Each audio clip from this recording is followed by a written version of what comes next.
урматтуу мекендештер, жалпы биздин көрүүчүлөр, баарыңыздарга жалындуу салам. Бүгүнкү биздин чыгарылышта жашоодогу болуп жаткан кээ бир көрүнүштөр боюнча бөлүшкүбүз келди. Айрыкча миграцияда жүргөн биздин жалпы эле мекендештер үчүн кызык болсо керек. Биз менен чогуу болуңуздар. Биз жашаган дом. Бул жердеги жалпы жашоочулардын WhatsApp группасы бар.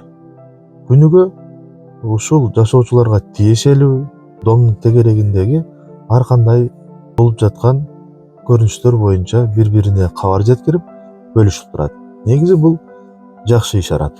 Мына ошондой көрүнүштөрдүн бир үзүмүн сиздерге чагылдыргым келип турат. Бир күнү ушул жерден бирөө наркоманбы айтор иши кылса, мейис ордунда киши мындай жумушка барбайт. Бирөөнүн машинасынын эшигинин терезесин талкалап, ичинен кандайдыр бир нерсе издеп, албетте эмне издемек эле, бир ценный буюм болобу, же болбосо акча болобу, ошону издеген үчүн гана талкалайт болуш керек. Башка эмнени издемек эле. Ошол жердеги болуп аткан мына WhatsApp тиркемесиндеги биздин жительдердин бири-бирине кабарлап жаткан учуру. Албетте мындай кадамдарга акылы жетик, нормалдуу киши эч качан барбайт. Мындай иштерди кимдер жасайт? Баарыбызга эле белгилүү. Азыр көчөдө ким көп? Наркомандын түрү көп. Мына ошол сыяктуу кишилердин гана колунан келет. Эми бул жерде ал машинанын сүрөтүн видеого чыгарып, анын талкаланганын ортого жүктөгүм келген жок. Менимче туура эмес болуп калат. Биздин айтайын дегенибиз, бул дагы кайсы бир кыргыздын башына туш келбесе экен деген ой менен, мүмкүн болушунча эгер сизде гараж болсо, машинаңызды токтотконго ыңгайлуу шартыңыз болчу болсо, жумуштан кийин эринбей эле гаражга токтотуп, анан спокойно үйүңүзгө кирип эс алганга жетпейт. Бирок баарыбыз түшүнөбүз, жумуштан кийин чарчап келесиң, жашаган үйүңдүн жанына токтотуп коюп, үйгө кирип кеткен албетте бул ыңгайлуу. Кантсе дагы Кудай өзү сактасын деген тилектерди айткыбыз келет. Мына 2-3 күн мурда эле биздин жумушта болгон бир кыскача окуя жөнүндө дагы айтып бөлүшкүм келип турат. Бул биздин жумуштун ички көрүнүшү. Бир орус улутундагы киши келип, колунда пакети бар.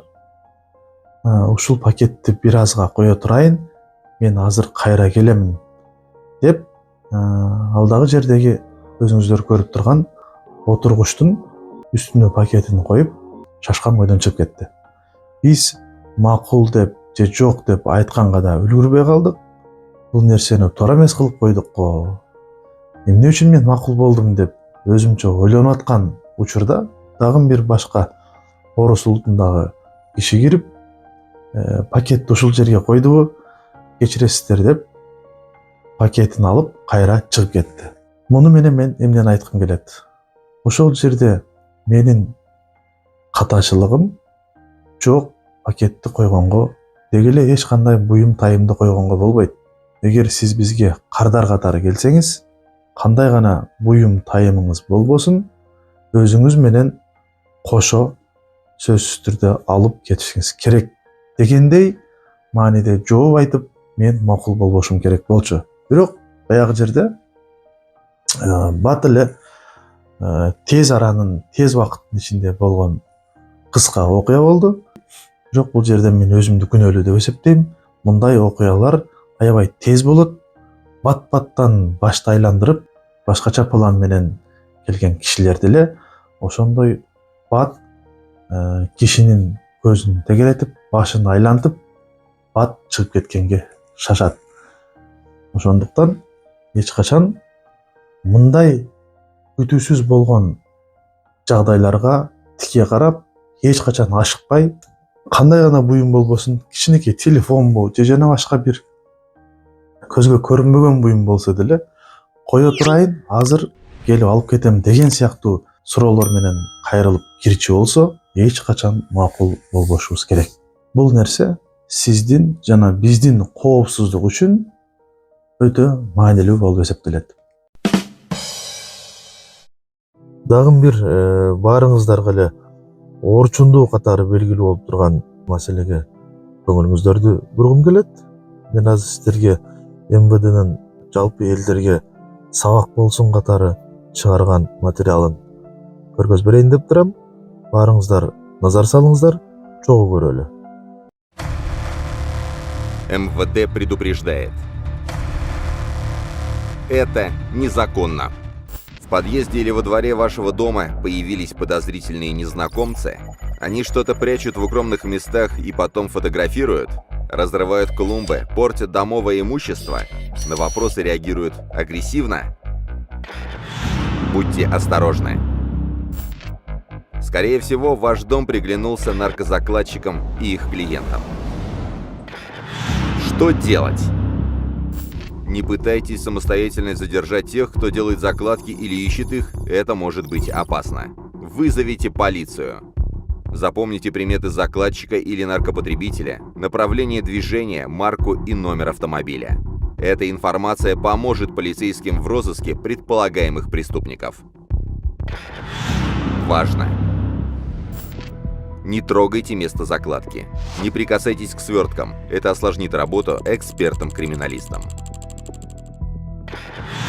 Помните, распространение наркотиков путем закладок – это уголовное преступление. Наказание за него – вплоть до пожизненного лишения свободы. Будьте бдительны. Если вы стали свидетелем преступления, немедленно сообщите об этом в полицию. Соблюдайте закон.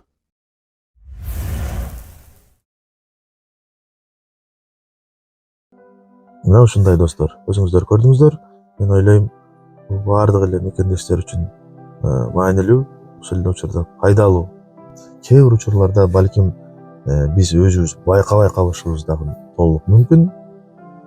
Домдордун арасында мындай кычык элдердин анча көзү түшпөгөн жерлерде ушинтип нары бери басып жүргөн кишилерди байкоого болот.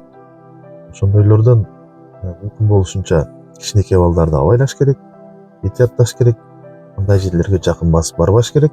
Андай учурларга көзү түшүп калчу болсо, же кичинекей балдар, кыздарыбыздын көзү түшүп калып, ата-энесине айтчу боло турган болсо, андай жерлерге эч качан басып барбаш керек.